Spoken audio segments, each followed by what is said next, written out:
Hello everyone, so I'm just gonna do some more traditional art today. I'm gonna try these markers that OHUHU sent me, so I quickly sketched this off of camera. And these are the pens that they sent me. This is the fine liner set, and then they also sent me a colored set that has individual black pens. Those black pens are what I'm gonna use to line one of these drawings. So usually I color first and then add the lines, but because I'm wanting to test these markers, I'm gonna try to line first and then color after. And I actually struggled with it a lot. This is my second attempt. The first time I filmed for this video, I used the fine liner pens, the white ones, but it bled really bad in certain areas, even after drying for a few hours, especially the face. You can see it here. So I just duplicated the sketch and I'm going to try again, but with the black fine liner pens from the colored set, because I swatched them and they seemed to dry really quickly and they weren't smudging when I was swatching them. The white fine liner set would really bleed in areas where the line art is thicker, but the color set didn't do that, so that is what I'm going to be doing. And just so that I don't ruin both drawings, I'm just gonna line the right one beforehand and then do my typical process on the left one. So I discovered that doing lines beforehand is actually kind of scary. I noticed that my hands are really shaky. Part of me is like kind of thinking, I'm gonna ruin this because this sketch already looks pretty good. So like, why am I even lining? You know, of course it never hurts to try things out, which is why I'm doing this. But this time around, compared to my first attempt at lining first and then coloring after, I was trying to be a lot quicker with my line strokes because I didn't want the ink to pool in certain areas, because I think that was my problem with the white fine liner pens when I first tried, because it would really bleed in areas where I would kind of leave the pen there a little longer, or I would go over it again, and so the ink would pool there and it had a higher chance of smudging because it dries slower. I didn't have that problem with the black pens from the colored set aside from the face. I don't know what it is about the face, but when I line the face, the ink just dries so slow on it, but then everywhere else it seems to be fine. Honestly, doing line art traditionally, like despite being a line art hater for digital art, traditionally it's actually really fun to do. Despite me saying it's kind of scary like earlier, it almost helps me improve because everything is so permanent, and it makes me pause to really think about where I want the lines to be. It makes me make sure that I get them right. You know, line work on paper is really only going to look good if you're confident in your strokes and you're doing them like in one go, rather than like a lot of small strokes, which I tend to do when it comes to digital art. But in traditional, penned art gives line work just a certain charm to it where it looks kind of imperfect. I don't know, like it just has a charm to it that I really love. Honestly, I could do an entire page of just lining a sketch, and I don't even have to color it to kind of feel like I'm satisfied with it already. Okay, so when it came to the face, like I said, with the pooling of the ink, I got a little worried because, you know, specifically the lips on my first attempt, they really smudged a lot and ruined the face.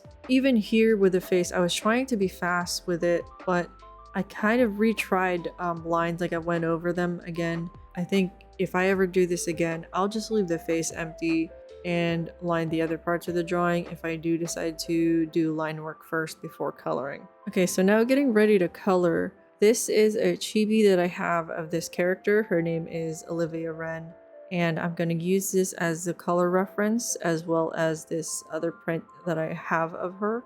These are the colors I'm going to be using for the hair and skin, and then these are the colors I'm going to be using for the clothes.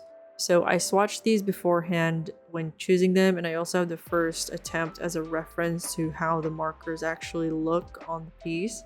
And I was able to fine-tune the colors to what I actually want them to be, so that was so much easier to do because I didn't have to worry about picking and choosing while I was recording. And right off the bat, when I started coloring, I had a lot of hope because I colored the ear and there was no smudge. But then immediately afterwards, I got to the face and once again, it was bleeding on the eye. I don't know, like, I don't know what I'm doing wrong. Is it just because I'm using too much ink? Like, I know other people use these specific pen sets and don't normally have this problem. I even asked Lorkel on Instagram, amazing alcohol marker artist, by the way. I asked them how they get the ink to dry so fast and if they ever run into any problems with smudging because they use the same exact pens that I tried. They said that they don't have that problem. They don't even wait hours for it to draw. They just kind of wait like 5 minutes. They did say that they kind of just work around the lines most of the time. They don't actually go over them with the marker. So I was like, okay, I guess I will just stick to what works best for me. I mean, for the most part, it worked because you can see here, it doesn't really smudge in other areas, but the face specifically, it does. And I'm just like, I'll just leave the face empty next time I do this. So when I was coloring the rest of the face, I kind of just had to tiptoe around the lines. You know, the bad news is the face got a little ruined because of that smudge. The good news is that it didn't really smudge anywhere else. It's just the face is a problem area for me. It did smudge a little bit on the hands, but other than that, I do think these markers dry down way quicker than the white fine liner ones. I don't know why. Maybe they're a different formula, but yeah, I mean, plus they come with a colored set, which you can use to add some cute variety to the lines. So this character, Olivia, I wanted to draw her because I'm actually currently in the process of designing a Halloween costume for her because it's October.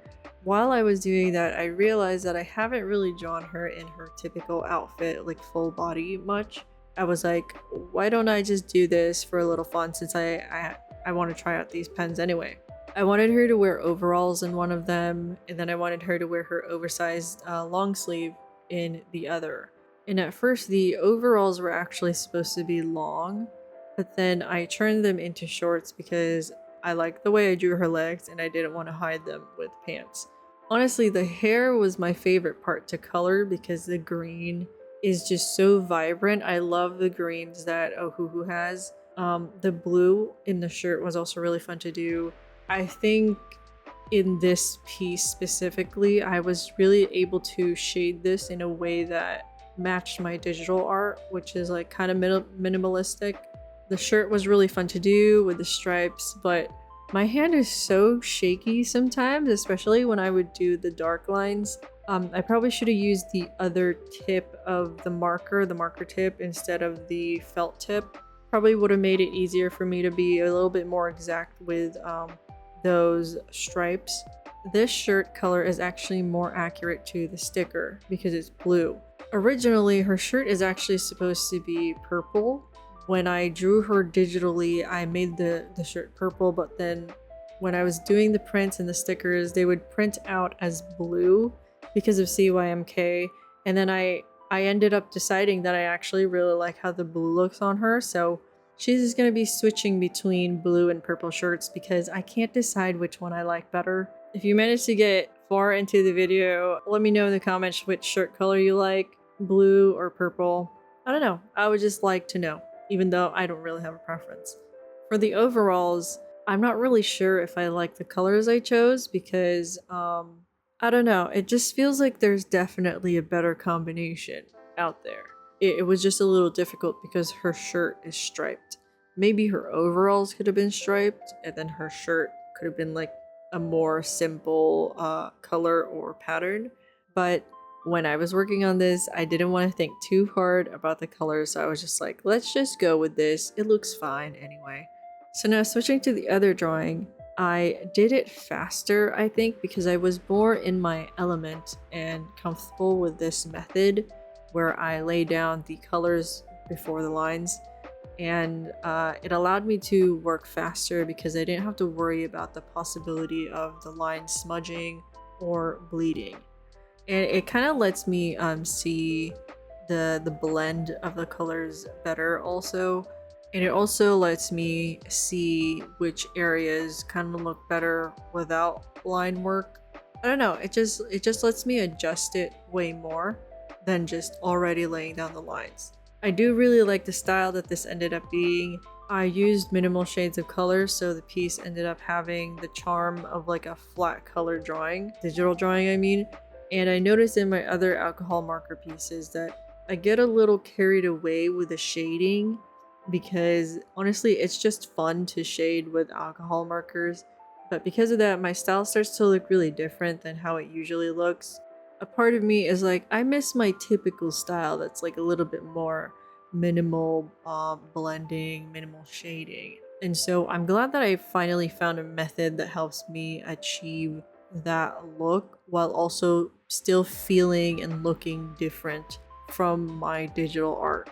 My hand was still definitely shaky when it came to drawing the stripes, and I actually have to layer kind of a gray on top of this dark color that I use because it's actually not black, it's a very dark purple that I use for the black stripes, but it just looked a little too purple against the lighter color, so I just went over it with a gray, but I kind of skipped that in the editing because you can't really tell that I'm doing anything. And like I said before, I just can't decide which color I like better. The purple complements her hair color, but then the blue complements like her skin color and everything else. And I'm just like, I can't choose. I can't do it. The only thing I kind of don't like about this outfit is the color of the shorts. I didn't really think about the color of the shorts that much, and they kind of look boring also because they don't have anything else to them other than just literally being denim shorts. And I feel like I could have came up with a more complementary color to them and also added a little bit more pizzazz to them, but that's something that I can do when I mess around with her design on digital art instead, because it's just difficult to do or explore those concepts with traditional art. I decided to align her hair with some green instead of black, and I love the look that it gave it. I honestly wish that I had used less black on the outlines and the hands and the face and stuff because the colored pens just looked really nice on this. It kind of gives me the vibe of lineless art, and I'm just like, wow, it actually looks good, because the times that I've actually tried lineless art on digital, I was really bad at it. I'm just unable to block in shapes without using lines, or at least having a sketch to guide me. So yeah, a part of me just kind of wishes that I didn't use black like everywhere. And I also want to develop her shoes with a bit more detail on digital. Maybe one day I'll do a video exploring her design and kind of expanding on it, because I haven't really put that much thought into it. You know, I do this all the time. I'm like, maybe I'll make a video on this, and then I just never do. So you never know. Yeah, I definitely like this method way more than doing lines first. It just feels like I have more control over how everything looks. I also lined certain parts with the colored pens instead of the black ones, which I think gave this drawing a better look to it. Next time, I'll probably line the face with only brown rather than black, because black looks a little too harsh sometimes. Maybe I can reserve the black for the outlines only too. I could try that also another time. For some reason, I kind of colored the legs a little like scrunkly. Like I just like forgot the proper method of using alcohol markers, and I colored them super streaky, and I tried to fix it, but I didn't want to make them start to look like too dark and patchy. So I was like, okay, I'm just gonna leave it how it looks. And here, this is done for the most part. This is all the coloring that I did, but I wanted to add the sticker decor in her hair from, you can see it right here. And so I made some stickers for that, just to add a little flair to the piece. I have my own sticker shop, so I print and cut out all my stickers at home. So I was able to just do this for fun. And I think it looks super cute. So yeah, this is the finished piece. Here's my first attempt. If you want to see it, it looks scuffed because there's so many smudges, but The outfit looks a little different also. Her face looks terrible, but this second try it looks really good though. I love how this turned out, and I will definitely be using OHUHU's colored pen set a lot. But yeah, that is all that I have for today. Thank you guys for watching. Hope you enjoyed it, and see you next time. Goodbye.